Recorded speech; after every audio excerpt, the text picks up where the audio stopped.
গণভোট এবং যে আমাদের জাতীয় নির্বাচন একই দিনে হবে, কিন্তু আমাদের যে সেই নির্বাচন কমিশন রয়েছে, এই নির্বাচন কমিশনের যে সক্ষমতা সেটা নিয়ে আমরা সন্দিহান। তাহলে আমরা কি বলবো যে গণভোট এবং যে জাতীয় যে নির্বাচন সেটা একই দিনে হোক, আমাদের কোথাও কোনো সমস্যা নাই, আমরা এটা তো ফ্লেক্সিবল। কিন্তু ইসি যদি সক্ষমতা না দেখাতে পারে, সেখানে একটা বিব্রতকর পরিস্থিতিতে বাংলাদেশ হলো পড়তে যাবে।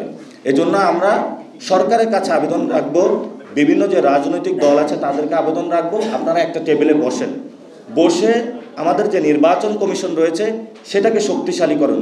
যদি নির্বাচন কমিশনকে শক্তিশালী না করা যায়, তাহলে একই দিনে গণভোট এবং যখন জাতীয় নির্বাচন দেওয়া হয় তখন ওই দিন এটা হুমকির মুখে পড়বে। এবং আমরা চাই না যে গণভোট এবং জাতীয় নির্বাচনের ওই দিনটা কোনো ইসির অব্যবস্থাপনার কারণে আমরা আরেকটি নতুন ক্যাওটিক বা বিশৃঙ্খল পরিস্থিতির দিকে বাংলাদেশ ধাবিত হয়। আমাদের আরেকটি বিষয় রয়েছে, যেটা হলো বর্তমান আওয়ামী লীগ মাঠে নামার সুযোগ পাচ্ছে কেন?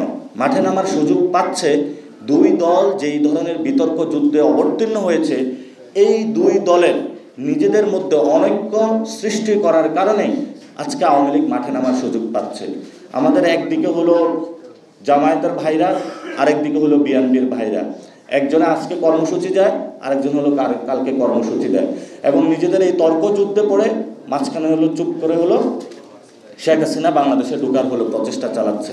এই জন্য আমরা বলি, আমাদের যদি সংবিধান ঠিক না করতে পারি, সংস্কার করতে না পারি, তাহলে বাংলাদেশের শেখ হাসিনার যে রিজিমটা আছে এটা বারবার ফেরত আসার চেষ্টা করবে। শেখ হাসিনা এখানে প্রতীক, কিন্তু শেখ হাসিনার যে শাসনতান্ত্রিক কাঠামো এটা বাংলাদেশে বারবার ফেরত আসার চেষ্টা করবে। ফলত আজকে কৃষক শক্তি যে প্রোগ্রাম নিয়েছে, এখানে আমরা বলতে চাই যে বাংলাদেশে অভিজাত ও জমিদার শ্রেণী যারা রাজনীতি করছেন, তরুণ প্রজন্ম তাদেরকে উৎখাত করতে হবে। যদি আমরা তাদেরকে উৎখাত করতে না পারি, তাহলে বারবার আমাদেরকে রক্ত দিতে হবে। আমাদের যদি রক্তপাত বন্ধ করতে হয়, তাহলে রাজনীতিতে যারা অভিজাত এবং জমিদারি শ্রেণীর যারা এলিটিজমের রাজনীতি করেন তাদেরকে আমাদের উৎখাত করতে হবে। এখন ওনারা বলবেন, তাহলে বাংলাদেশে কি আমাদের জীবনের অধিকার নাই? আমরা বলবো, আপনারা আপনাদের জীবনের অধিকার নিশ্চিত করার জন্য যে সংবিধান বানিয়ে রেখেছেন, সেই সংবিধানে আমাদের শ্রমিক নাই, সেই সংবিধানে আমাদের কৃষক নাই। আমরা সেখানে প্রশ্নটা রেখে গেলাম, যদি এই সংবিধানে আমাদের কৃষক ভাইরা থাকতো, যদি ওই সংবিধানে আমাদের কুলি মজুর শ্রমিক ভাইরা থাকতো, তাহলে আমাদের এই সংবিধান নিয়ে আপত্তি ছিল না। বর্তমান এই যে পরিস্থিতি রয়েছে, এই পরিস্থিতিতে আমরা মনে করি ভবিষ্যৎ বাংলাদেশে জাতীয় কৃষক শক্তি কৃষকদের নিয়ে একটি দুর্বার আন্দোলন গড়ে তুলবে, যে আন্দোলনের মধ্য দিয়ে রাষ্ট্রযন্ত্রের যিনি প্রধান রয়েছেন, যিনি ভবিষ্যৎ রাষ্ট্রপ্রধান হবেন, উনি আলুর দাম কি কারণে কোথায় সমস্যা হচ্ছে এটা উনি উপলব্ধি করতে পারবেন। একজন রাষ্ট্রনায়ক যিনি ভবিষ্যতের হচ্ছেন, উনি বলছেন গণভোটের চেয়ে হলো আলুর যে দামটা রয়েছে এটা বেশি প্রাসঙ্গিক। ওনার হয়তো অজ্ঞতা রয়েছে, উনি যদি বুঝতেন যে উনি যাকে এমপি নমিনেশন দিচ্ছেন সেই লোকটাই কিন্তু কৃষকদের উপরে ছড়ি গড়িয়ে আলুর দামটা বাড়াচ্ছে। সিন্ডিকেটটা তো তার লোকে নিয়ন্ত্রণ করছে, অর্থাৎ নিজের লোক দিয়ে সব কিছু হলো মূল্য বাড়িয়ে তারপরে হলো কৃষকদের উপরে দায় চাপানো। এটা একটা অপরাজনীতি। আমাদের অপরাজনীতি গত 15 বছরে চলেছে, অপরাজনীতি আমাদেরকে বন্ধ করতে হবে। এই জন্য যারা রাজনীতি করতে ভবিষ্যতে করবেন, আমরা তাদের কাছে আহ্বান জানাবো, আপনারা শালীন হন, আপনারা যথেষ্ট সংযমের পরিচয় দিন।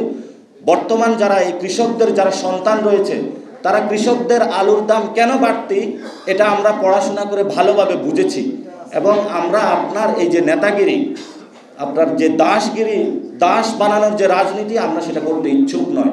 আমাদের যারা আসল বাপ, আমাদেরকে যারা জন্ম দিয়েছে, যারা হলো কৃষক সত্যিকার অর্থে, আমরা হলো তাদের সমস্যা সমাধানের রাজনীতি করতে চাই।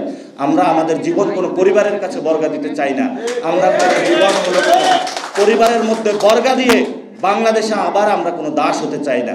এই জন্য হলো এই দাস বানানোর যে পায়তারা বাংলাদেশে চলছে, এটার বিরুদ্ধে পুরো বাংলাদেশের তরুণ প্রজন্ম ঐক্যবদ্ধ হবে।